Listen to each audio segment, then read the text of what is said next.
네, 여러분 안녕하십니까? 뉴스데스크 제주입니다. 현충일 징검다리 연휴 첫날인 오늘 제주는 맑은 가운데 낮 최고 기온이 27도까지 오르면서 초여름 날씨를 보였습니다. 지역별로는 서귀포시 남원이 27도를 비롯해 성산이 26.2도까지 올랐고 제주시와 서귀포시는 각각 24.6도와 25.3도를 기록했습니다. 기상청은 내일도 흐린 가운데 낮 최고 기온이 오늘과 비슷해 덥겠고 글피인 현충일에는 오전에 비가 오겠다고 예보했습니다. 제주도가 지난해 예산 가운데 2천억 원 이상을 사용하지 않은 걸로 나타났습니다. 제주도의회에 따르면 지난해 제주도 전체 예산 8조 2,400여억 원 가운데 불용액은 2,155억 원으로 전년보다도 2% 증가했습니다. 부서별로는 제주도 예산 담당관실이 301억 원으로 불용액 규모가 가장 컸고 제주시 주민복지과 125억 원과 제주시 총무과 78억 원으로 그 뒤를 이었습니다. 어제 오후 3시 10분쯤 서귀포시 남원읍 한 찜질방 사우나 히터에서 불이 나 다행히 인명피해는 없었지만 건물 90제곱미터와 조교기 등이 불에 타 소방서 추산 2,800만 원의 재산 피해가 났습니다. 또 어제 오후 5시 반쯤에는 서귀포시 성산읍의 컨테이너 창고에서 불이 나 18제곱미터의 창고가 전소해 소방서 추산 390만 원의 재산 피해가 났습니다. 소방당국은 정확한 화재 원인을 조사하고 있습니다. 술에 취해 유흥주점에 들어가 난동을 부린 남성이 경찰에 붙잡혔습니다.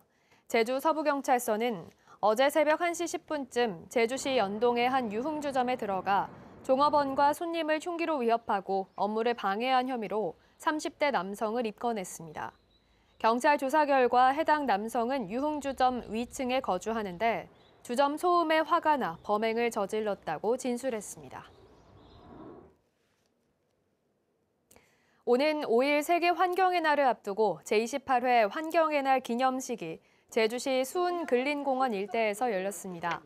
오늘 기념식에서는 환경 보전에 기여한 유공자에게 시상이 이루어졌고 정부가 추진하는 환경교육도시에 올해 제주가 지정될 수 있도록 제주 환경교육도시 선언문도 채택됐습니다.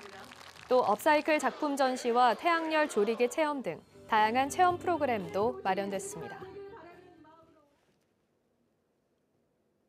제주 지역 주택 거래량이 크게 줄었고 가격 지수는 하락세를 이어가고 있습니다. 한국부동산원에 따르면 지난 4월까지 제주에서 매매된 주택은 2,200여 호로 작년보다 30% 감소했고 외지인 주택 매입 비중도 24.3%로 1년 새 6%포인트 줄었습니다. 주택 매매 가격 지수도 지난해 8월부터 올해 4월까지 9개월 연속 내림세를 기록했습니다. 제주 지역 가계 대출이 역대 최대 폭으로 감소한 걸로 나타났습니다. 한국은행 제주본부에 따르면 지난 3월 기준 제주 지역 가계 대출액은 16조 3,800여억 원으로 전월보다 2,200여억 원 줄어 한국은행이 관련 통계 작성을 시작한 2007년 12월 이후 최대 감소액을 기록했습니다. 한국은행은 정부의 총부채 원리금 상환 비율 규제로 추가 대출이 어려워 전반적인 감소 추세가 이어지고 있는 걸로 분석했습니다.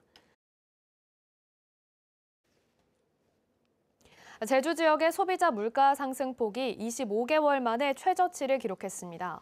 통계청 제주 사무소에 따르면 지난달 소비자 물가 지수는 111.34로 지난해 같은 기간보다 2.5% 올랐는데 이것은 지난 2021년 4월 이후 가장 낮은 상승폭입니다. 전국 5월 소비자 물가 상승폭인 3.3%와 비교해도 0.8%포인트 낮은 수치입니다. 전국 최초로 제주에서 시도된 민관협력의원이 좌초 위기에 놓였습니다. 서귀포시는 지난 1, 2차에 이어 최근 한 달 동안 진행된 3차 의사공고에도 지원자가 단 한 명도 없었다며 상반기 개원은 어렵다고 밝혔습니다. 민관협력의원은 행정이 건물과 시설을 지원하고 의사가 임대해 365일 진료하는 방식으로 전국 처음으로 도입한 방식인데 서귀포시는 의사협회 간담회를 추진하는 등 후속 대책을 논의할 계획입니다. 해양경찰청은 경무관 인사를 통해 제9대 제주지방해양경찰청장에 한상철 스마트 해양경찰 추진단장을 발령했습니다. 한상철 신임 청장은 1991년 순경 특채로 해경에 입문해 동해와 포항해양경찰서장 등을 역임했으며 취임식은 모레 열립니다. 한편 김인창 전임 청장은 서해지방해양경찰청장으로 자리를 옮깁니다. 뉴스를 마칩니다. 고맙습니다.